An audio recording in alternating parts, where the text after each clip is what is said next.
Hello ladies and gentlemen, welcome back to another edition of 3 Wide. This weekend, the Monster Energy NASCAR Cup Series is at ISM Raceway for the Can-Am 500. The race had a lot of storylines going to it, with the penalty of Kevin Harvick being announced on Wednesday, making him only 3 points above the cut line. People were wondering if Chase Elliott or Kurt Busch could knock their way in and knock Harvick out of Homestead. And we were also wondering how the new layout at ISM Raceway with the finish line move to the exit of Turn 2 would play into today's race. Overall, I thought today's race was really good, and I think round 3 of the playoffs definitely beat out round 2 of the playoffs for the more exciting races. We had a bunch of things happen in this race. We had a bunch of crashes, we had some tire failures, we had some strategy calls, we had a bunch of restarts, we had a little bit of everything here. A lot of lines were working, there was passes, it wasn't impossible to pass here, and we had all different sorts of lengths of runs. We had long runs, short runs, and ridiculously short runs, like 4 or 5 laps. And throughout the race, we had a bunch of shakeups in the points, where some guys would get to the lead, and they get bounced out of the lead, and other guys would make their way through, and then it would become a points battle. And we had a bunch of different leaders in this race, which was a nice change of pace after last week's race at Texas. So with all that being said, we'll get into my 3 takeaways from the Can-Am 500. Number 1, Kyle Busch wins going into Homestead. Going into the race this weekend at ISM, Kyle Busch was the furthest ahead on points. After Texas, before the Harvick penalties were announced, Kyle Busch was plus 28 heading into this race. In third in the points, with Harvick and Logano both being punched in on their wins at the time, and that would only make him 3 points ahead of Martin Truex Jr., which meant if someone different won this race, Kyle Busch could easily have been out with Martin Truex Jr. being 3 positions ahead of him. But after the Harvick penalties were announced, Kyle Busch took over to second position, still plus 28 in the points, and then Harvick will move down to that 4th position plus 3. But in this race, Kyle Busch proved that the points really didn't matter to him, as he went out, won this race, and punched his ticket to Homestead, even though he would have been in on points. In stage 1, Kyle Busch finished in the 7th position, but then in stage 2, he would go on to win that stage, netting himself the most points and pretty much locking him into the playoffs to go on to Homestead. But throughout this race, Kyle Busch on restarts was getting the restarts of his life here, and he would seem like he would be gaining 8 or 10 positions every restart no matter where he started, and that would come through in the 3rd stage, where he pit and got 4 tires and was starting back in about the 10th position. And after being interviewed by NBC, where he said he wouldn't be able to bulldoze through the field,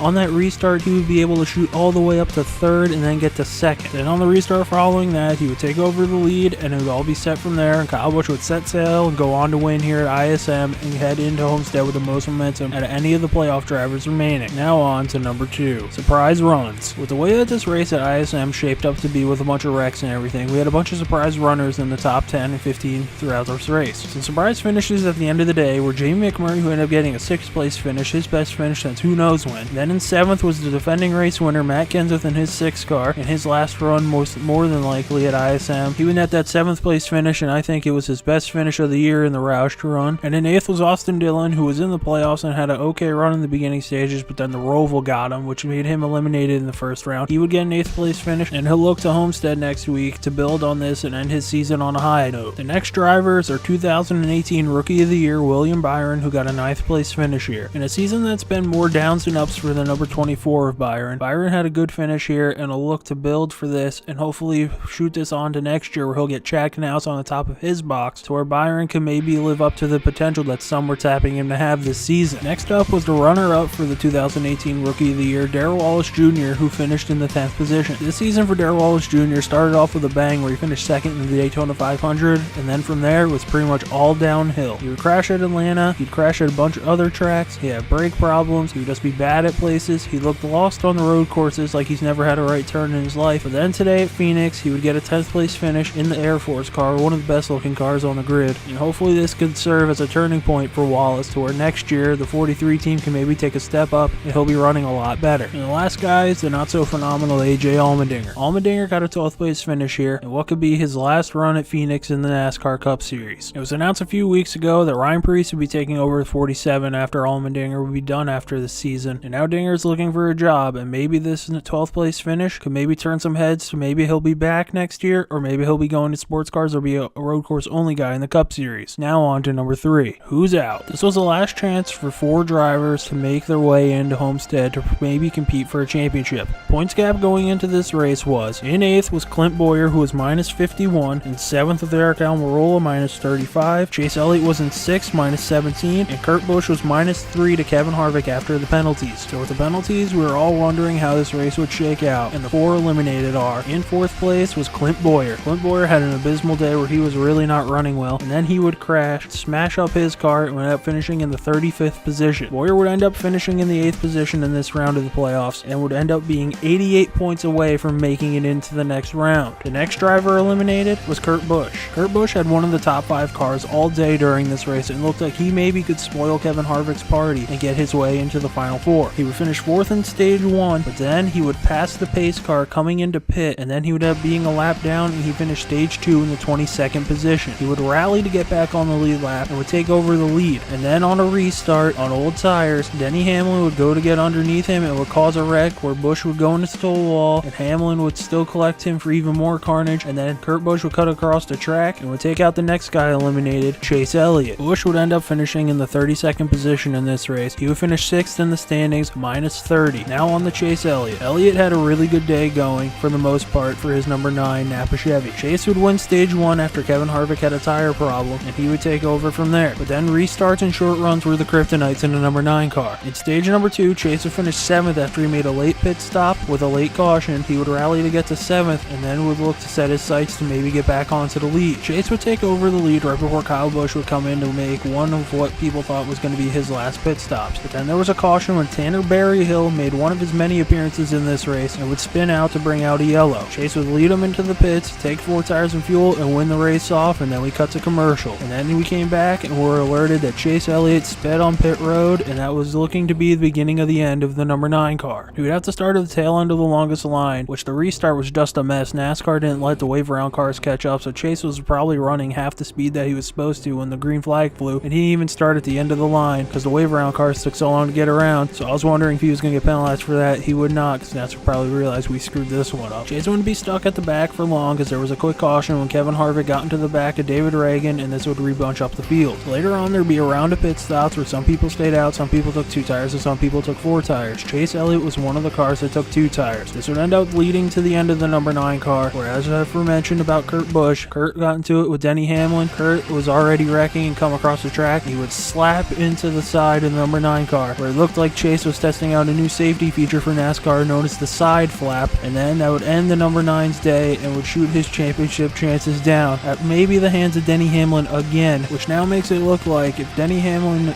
didn't wreck something or someone or Chase himself, Chase maybe could have been going to Homestead the past 2 years if he got a win, and who knows how this race at Phoenix could have ended up for him. But I really feel like the nail in the coffin for the number 9 car was the speeding on pit road. He doesn't speed on pit road, he keeps the lead, he stays out there longer, he's not part of this huge mess in the back. I really feel like that was more of the problem than Denny Hamlin. Chase would end up finishing in the 23rd position. He would finish in the point standings for this round in 5th, minus 28, and probably wondering what could have been for this round and beyond. Now on to the last guy who was eliminated, Eric Almirola. In the first 2 stages, Eric Almirola finished 11th in stage 1 and 10th in stage 2, and looked pretty lost and probably like he was just going to be eliminated without even having a fighting chance here. But then in stage 3, after all the carnage and everything, Eric Almirola's car seemed to come to life and looked like he was trying to bring home the bacon and move on to the next round of the championship. Almirola gets a restart in the 3rd position on the bottom, and many of the broadcasters were thinking Almirola is going to go into that dog leg and try to put everything into this. He would do somewhat of that, but then it wouldn't really formulate for Almirola, and then that'd be the end of him, to where he would fall back to 4th, and that's where he'd finish. He'd end up finishing 7th in this championship, minus 40 points out. And that's how this race at ISM would finish, with the 4 guys who were ahead going in would be the 4 guys who will look to duke it out at Homestead Miami Speedway next weekend, which will lead into my 3 things to look ahead to next week for the Ford EcoBoost 400 at Homestead. Number 1, Larson's race to lose. Every year when people are picking who's going to win the championship, everyone says if Kyle Larson could just get to Homestead, he's walking away with it. Well, Kyle Larson didn't make it to the Final 4 after he was eliminated in the round of 12, but this won't stop Larson from being a huge contender at this race. If we just look at Larson's stats throughout his full career in the Cup Series, Larson finished 15th in his first run at Homestead, where he was driving the number 51 for H. Scott Motorsports in 2013, and then in his first full-time season for Chip Ganassi Racing in 2014, he would finish in the 13th position. And ever since that race in 2014, it's just been top 5s for Larson. In 2015, he finished 5th, in 2016, he finished 2nd, and last year he finished 3rd, but it looked like his car could have won this race. It looked like he just didn't want to get involved in the championship. He also led 132 laps in 2016, and last year he led 145 laps. Now with the new package looming for next year, I feel like Larson's going to go at this race like this is my last chance to prove everyone right that I can win here when it really matters. And let's not forget what he said at Kansas after he was eliminated. Especially Homestead, so won't be letting anybody win the race this year, so we'll be running hard at Homestead.